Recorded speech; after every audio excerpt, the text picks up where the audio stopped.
Hello and welcome to the first secondary school webinar in 2022. Just personal introduction for myself. My name is Kausa Amin Ali and I'm the new head of secondary. I'm really delighted to be here at GEMS Founders and Mizza, and I'm going to outline to you today, I suppose, the expectations, but also more importantly, the plans for the year ahead. First thing I'd like to do though is share with you a presentation with regards to the school day, the school timings, and also the staff structures. And then at the end, I'll take some questions which you may have regarding this.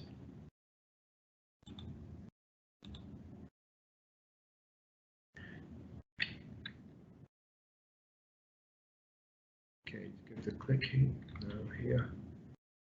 So if we go to the next slide. Okay, sorry, a bit of a glitch here. Let's try to go to the next slide.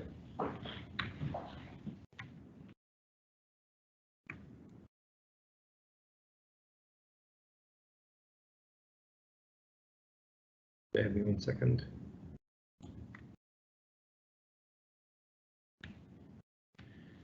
Okay, so I think just before I'd like to talk about the school structure and the plans for the year ahead, I'd like to first of all discuss with you the concerns that some of you have had with regards to the timings and what is happening with regards to the shorter school week.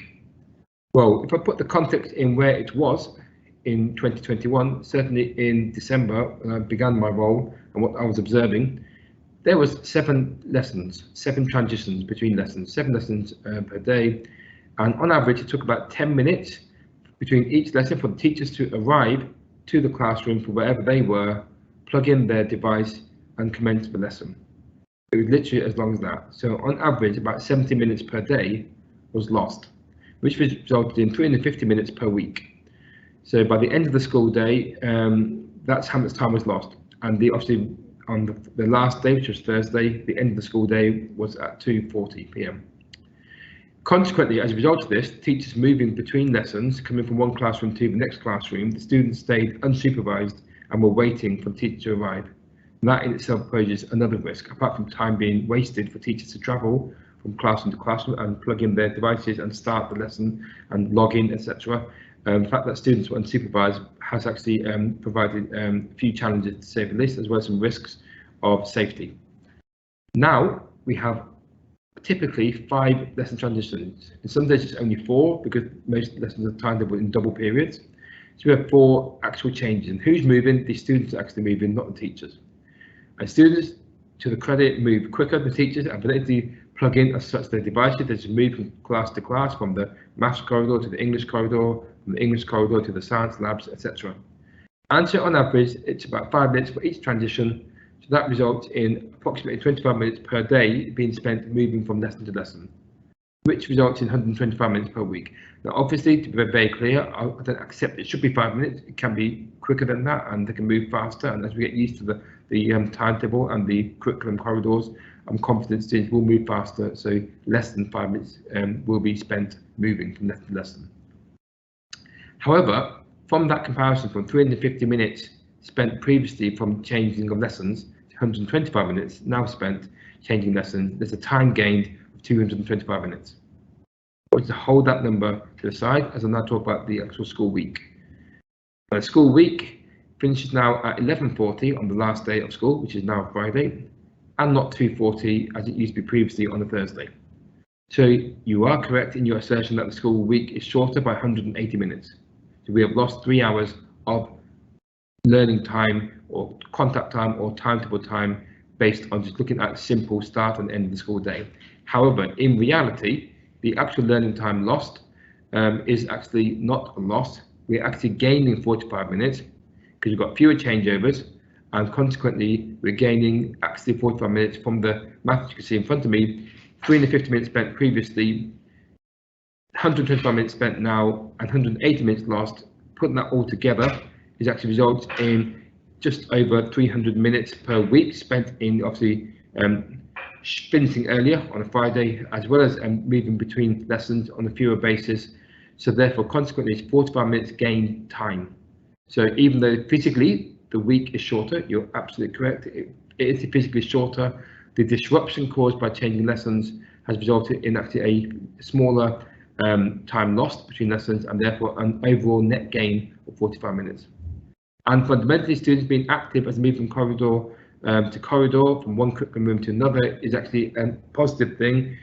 All the research shows students to be active, have some more oxygen in them as they're walking around from place to place, rather than being physically sat down, possibly for 3-4 hours continuously, as was previously, is actually one huge advantage for their own alert and readiness for learning. But also, students will be supervised in the corridors and in the classroom. The teacher will be ready to receive them. So that is a whole safety benefit as much as there is a time benefit. In terms of communication protocols, who do you need to contact for support about learning?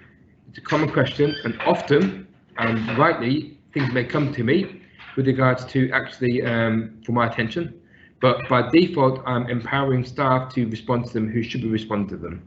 And this is my only concern, that some of you may feel frustrated that there's a delay in you in having responses from various people, because it may have actually been signposted to the wrong person in the first place. So, for example, the first point of contact for your learning needs of your child is the subject teacher. And if you're not satisfied, then you escalate it to the head of department. And if you're still not satisfied, then you escalate to the senior leader, who is their line manager. And I'll explain more later on in this presentation how that works. With regards to the other aspect, who do you contact for support about attendance and attitude to learning? So you've got concerns about your child or how your child is in the class with other students with regards to their own, I suppose, expectations around any other issues in the classroom of friendships as well as well-being and support. It's just a form tutor. If you feel the form tutor isn't responding in the satisfactory time or response to your satisfaction, then you escalate it to the head of year. And if the head of year is not responding, then you escalate Mr. Fergal, the assistant head teacher, who is the line manager for all the heads of years. It's more about the well-being, so not specifically about learning, not about any particular subject, but about your child's welfare. And we'll add that to my notes for the final version of this when it gets sent out. In terms of the structure, I'm sorry the font's quite small, but I'll talk through it slowly, column by column. Obviously, mine is Mr. Amin, the head of secondary.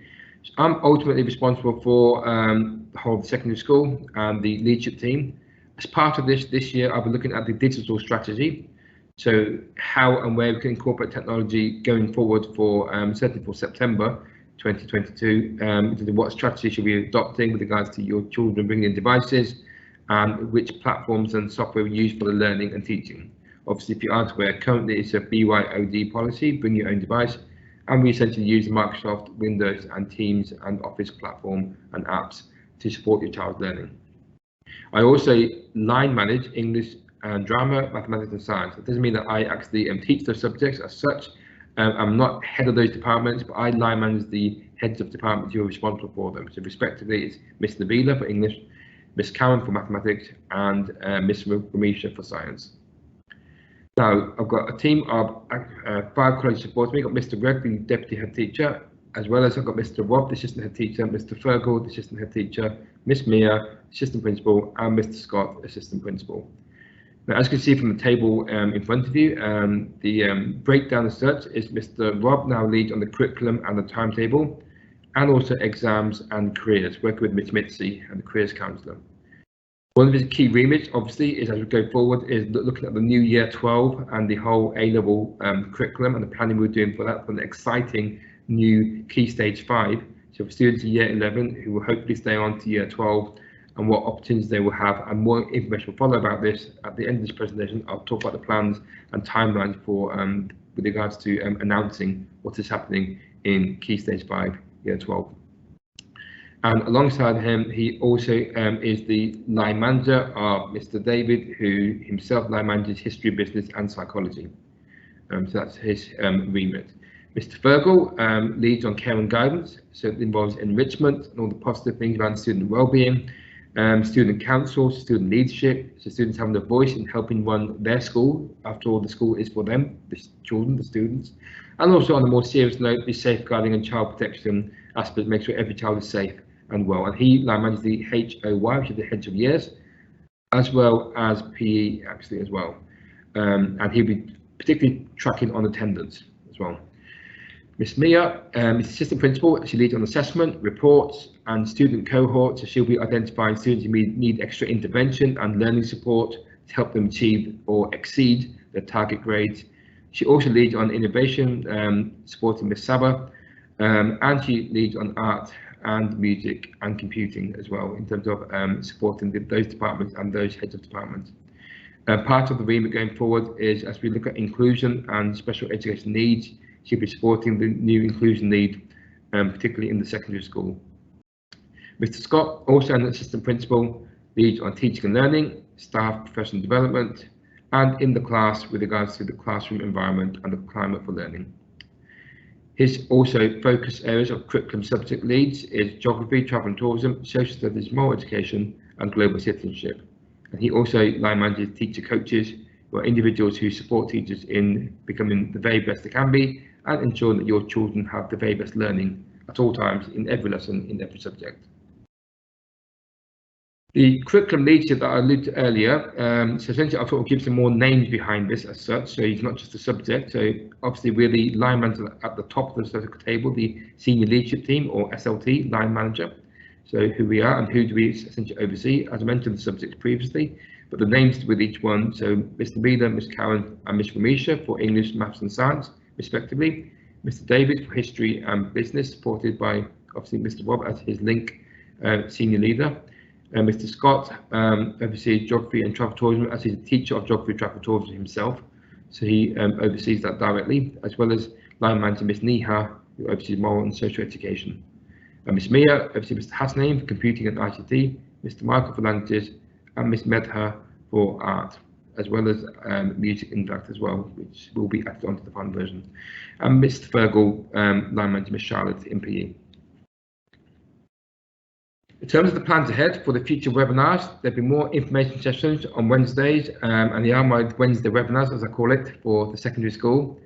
And this is going to focus on high performance learning. Mr. Scott, how your child will be having great, fantastic learning experiences in the months ahead. And that will be next Wednesday. And the Wednesday after, with Mr. Rob, talking about the exciting new plans for year 12, the sixth form, or post 16, as it's called in some schools, or as we call it, Key Stage 5. And then on the start of February, Mr. Ferg will talk about attendance and rewards, and why having great attendance and the rewards and the positive aspects of being in school beyond the academic side is going to be a very important feature of the school going forward. And just before half term, Miss Mia will be talking about progress and attainment.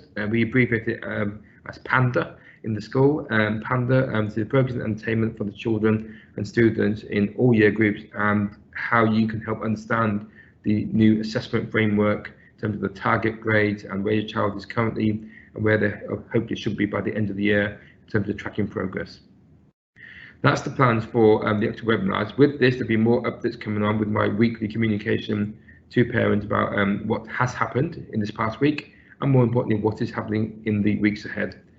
And hopefully, after the COVID restrictions, we'll have more face-to-face sessions with parents, so you can actually meet me in person and have a more of a, I guess you might say, a more direct experience rather than an indirect screen experience, to get an understanding of my plans for the secondary school, but more importantly, how you can support your children in fulfilling their aspirations. I'm going to hand over now to any questions. Now, I believe there were some questions, so I'm going to go back to myself on the camera and then answer some of the questions that were submitted, I believe, on the Google form the night before.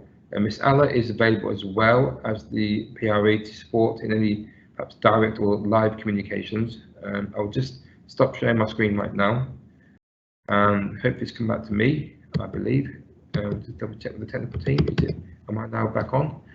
Okay, so I have some questions from the form from the day before. So I think the link was sent yesterday afternoon, so I think from 3 o'clock to 7 o'clock, some questions. So first of all, thank you for your questions. I'm going to answer them all one by one now. I'm just going to begin from my eyes. I'm looking away. I'm just looking at the second screen to make sure I can see you and also see the questions that have been asked.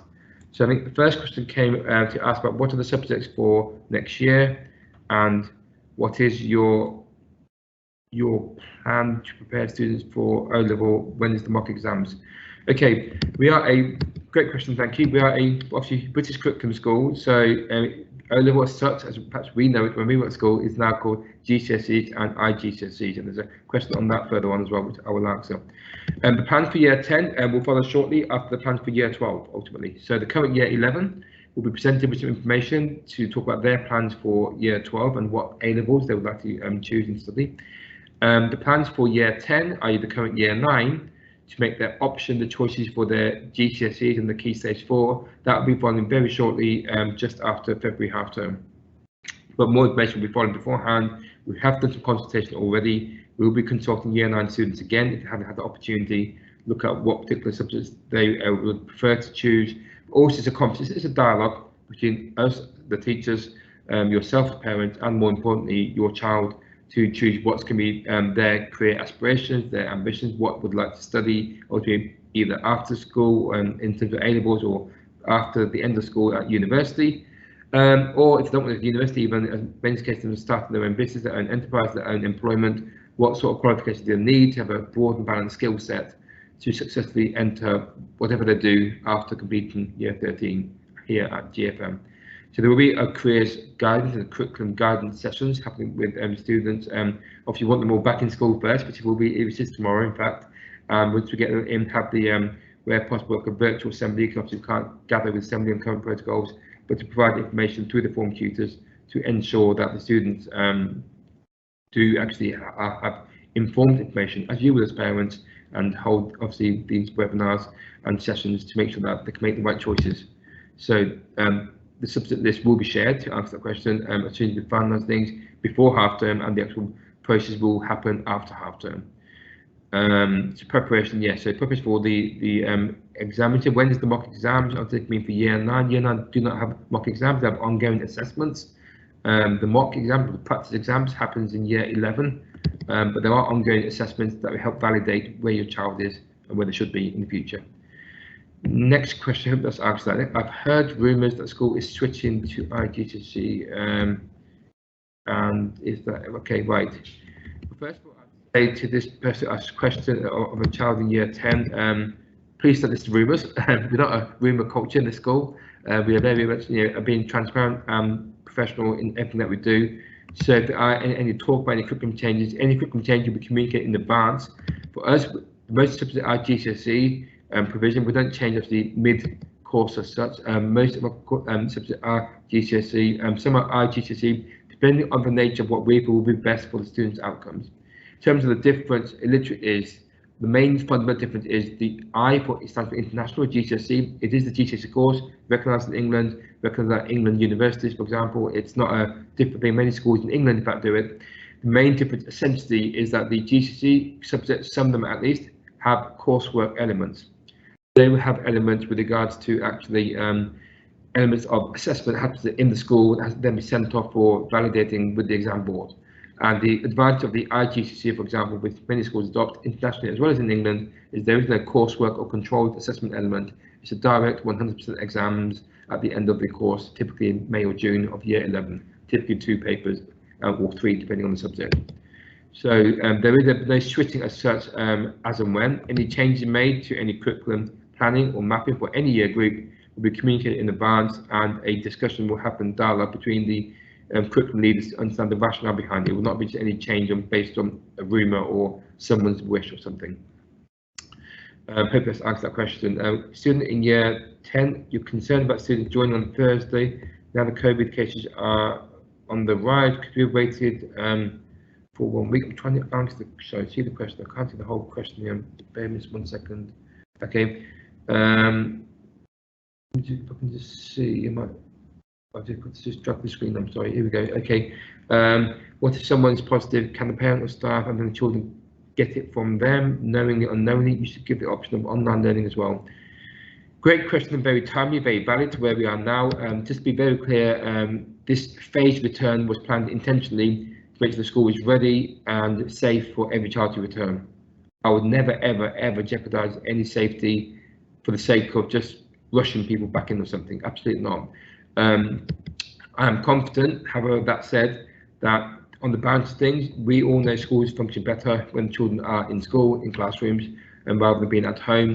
As some of you parents may be aware, I've had a significant challenge with students not turning on the cameras last week, and truthfully, from a safety point of view, I could not guarantee as the head teacher to you as parents, where was your child when they're doing online learning? Were they at home where they should be, or where were they? I don't know, because cameras weren't turned on in some cases, despite our students, they're saying the camera wasn't working, they're speaking on the microphone, but they could have been anywhere. So that for me is a safety concern fundamentally. That said, the obvious safety is about the coronavirus cases. Certainly from our point of view, the social distancing were maintained, and the close contact concept, so students will not be close to each other for for prolonged periods of time. So for us, it's about vigilance. For you as parents, then reminds your children to respect the rules, not just of the school, but of social distancing wherever you are, because many of the coronavirus cases are not actually from school. They're not initiated in school. They're brought into school from other settings where possibly some households may not have socially distanced in their social settings, and consequently, this is actually what's making the situation, I guess, worse with regards to actually people being infected with this new variant. But certainly, just waiting 1 week, I don't think the advantages of waiting 2 more days or 1.5 days, officially with the new timetable, Thursday and half day Friday, would have actually helped students in their learning in the long run. We want them in, get used to the new curriculum corridor layout and the new timetable, new timing. So having them in for 1.5 days will be beneficial than just waiting 1 more week. Otherwise, that'd be 5 weeks away from the physical school with the 3 weeks winter break and 2 weeks, which is what I wasn't keen to do, certainly. But we have a health safety committee. We review things every day, case by case basis. We look at arrangements, exit points, how people are to be potentially supervised between moving from, say, the school ground downstairs up to the corridor, over between lessons and during the break time, etc. So there is heavy supervision. Hope this answers that question. The next question I see now: most students hit GCSE summer exams this summer. Which marks will be considered if this doesn't happen? Great question again, timely. As you may be aware, parents, for last year and the year before, there were no formal exams in 2020 and 2021 summer. So essentially, teachers submitted the teacher assessment or teacher assessment grades, tags, were submitted to the exam boards with evidence to explain how your child has been learning over the course of the 2 years, year 10, year 11. And in terms of its combination of factors to answer what marks be considered, or what evidence is how we prefer to call it, rather than marks. So with the mock exam, any other internal assessments in the school, and any evidence of internal assessments we compile together to be for a portfolio or a folder of evidence, which will then generate the marks, as the question refers to, which will then be submitted to the exam board for an actual grading. So we want to know what the grading is, how many marks you need for a grade 9, a grade 8, grade 7. That's up to the exam board. We'll submit evidence to reflect on where we think they are from our internal assessment aspects. But that's in the case of exams not happening. Right now, as it stands, exams are scheduled to happen. I believe a letter is going out, has gone out to year 11 about exams and exam fees, etc. So that has gone out, and that is planned to be happening. But in the event of not having that, and we have got plans ready in place where, based on just the mock exam alone, but also other evidence from term 1 has been collated and is being collated by the exams officer and by Mr. Rob, which we have evidence in school on site of your child's learning. What work would be considered in case of internal mark GCSE? Yes, so just answer the question from above. So that we, again, the evidence will be based on combination factors. We've got a second mock exam happening. We'll also have ongoing assessments with teachers. Once we know, it won't be obviously, hopefully this year and not previous years, exam board will inform us earlier. It won't be just in May, that's it, and it's going to be a quick rush. So hopefully by the time, as soon as they officially inform us, if exams aren't going ahead, then we will start the process of having formal assessment and more regular in-school assessments. Hence, going back to what I was saying, attendance matters. We've still got some year 11 you haven't physically been back on site yet, and for me, it's a huge risk for you as a parent to have your child miss out on physical, face-to-face, safe, socially distanced learning in school. So certainly all children have to be in school, but particularly year 11, we really need them to be attending, because that will also could be a detriment to the final mark if they missed out on some learning in school because they weren't here, and then consequently they sit in the internal assessment and they don't achieve the mark that they should be achieving, and it'd be a big injustice for me, for the students, to miss out on achieving the very best mark that they can. The next question, I need to know if the syllabus for O-level is changing again. Well, we don't do O-level. If you mean GCSE syllabus, I'm assuming that's what you mean, and changing again. Exam boards typically keep the syllabus for typically 4 to 5 years, I'd say. So there will be no rapid changes that we are aware of. And any change that we are aware of, staff will attend the various training courses, make sure they are aware of what to expect, how to plan for the changes. But to answer your question, I don't think there is a change from what I gather. If you have any information prior to that, feel free to obviously share that information with myself, at least, if not with the school, because as far as I'm aware, from our updates, we get official updates from the exam board. It's not changing, as far as I'm aware. Right then, so the next question is about rooming and why does particular form in year 8 go to a IT lab rather than the classroom as normal? Okay, well, essentially, yes, the changes now then. So in terms of tutor groups, the form rooms, when the child arrives by 7:40, hopefully 7:35 to arrive for the national anthem. The child arrives in the morning, they go to their form room or the tutor base. And that historically was almost like year 7 in one area, year 8 in one area, year 9, etc. in one area, and they stayed there for the whole day for the classes, as I mentioned before. 7 lessons, they stayed there for 7 lessons a day. They're waiting for the teacher to arrive, and often that itself caused a big issue in itself. Now they go to where their actual form tutor teaches normally. If a teacher teaches in a lab, they'll be in the science lab. If the teacher teaches technology, they'll be in the computer lab. So wherever they are, that's where your child goes to with regards to the form time and the morning and the afternoon registration periods. So that's the rationale behind it. So it's not, and if you're an art teacher, you go to the art room, for example. So that's the rationale behind it for that. If there's a significant issue that you feel that by being sat around computers isn't conducive to learning, I'm happy to reevaluate and see where things can be, but it is like just for form time and obviously for any computer lessons. It's not a regular feature that they've got to be sat doing normal learning around computer tape, desks and what have you. That is not the actual plans for sure, no. So it is just form time. This is right. So great question about moving class to class, floor to floor throughout the day. Is this safe and practical with current COVID? The fact that to move across floors is a concern.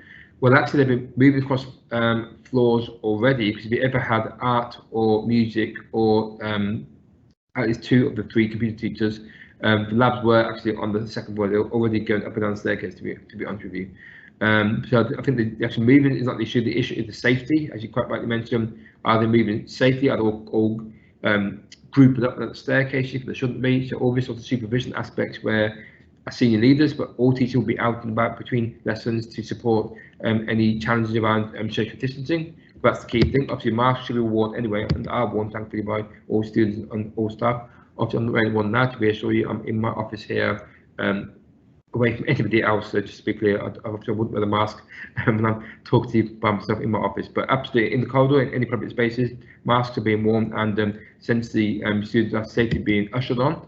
And we're confident we get that culture going, and know which staircase to use for the science and for which subjects. Can't just go anywhere and just walk around the whole building. It's a huge, obviously, site, fantastic building, but to have that concept, we have their stairwells that are essentially dedicated for certain subjects. One for going down towards mathematics, one for going down towards art and music, etc. So there is that that safety element, and I think that's the official question from there. So unless there are typed questions, I appreciate you can't all type now. I'll probably, I think, wait 1 more minute. If not, but just also just end by saying a big thank you to all of you for engaging with this. I know this could be recorded for some cases, but I think certainly going ahead. It's the first time I've done this, so we had a bit of a technical issue at the start, which I apologise for.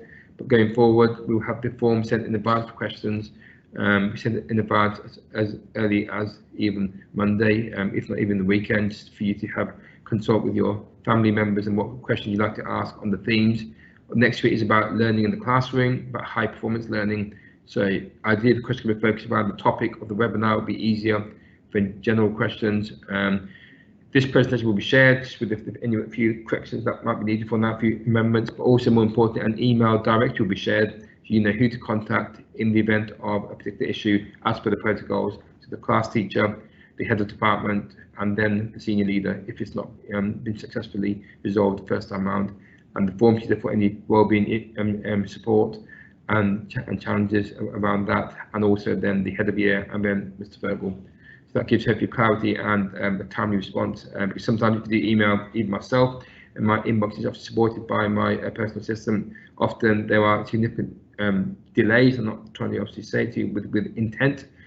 So having approximately 80 emails an hour coming in, it's quite difficult to respond to all of them in a timely way. So I think sometimes it's about one particular subject, one particular teacher, but going straight to the teacher or that head of the department would have been a quicker and more direct response than me having them forwarded to them or find out from them what's happening. I mean, investigate who's doing what, who should have done what. I mean, that can cause further delay. That said, of course, I'm more than happy to respond to any queries. I'm not trying to respond to you, but if you want a more timely response, I would advise you to follow those protocols that were in this presentation. That's all this from me. So a big thank you again. It's been, like I said, I've been post, so to speak, 2 weeks physically, and I'm really looking forward to working with you, and more importantly, your children and the staff to support in their ambitions and aspirations to have a very, very successful secondary school this year and for years to come. Thank you very much.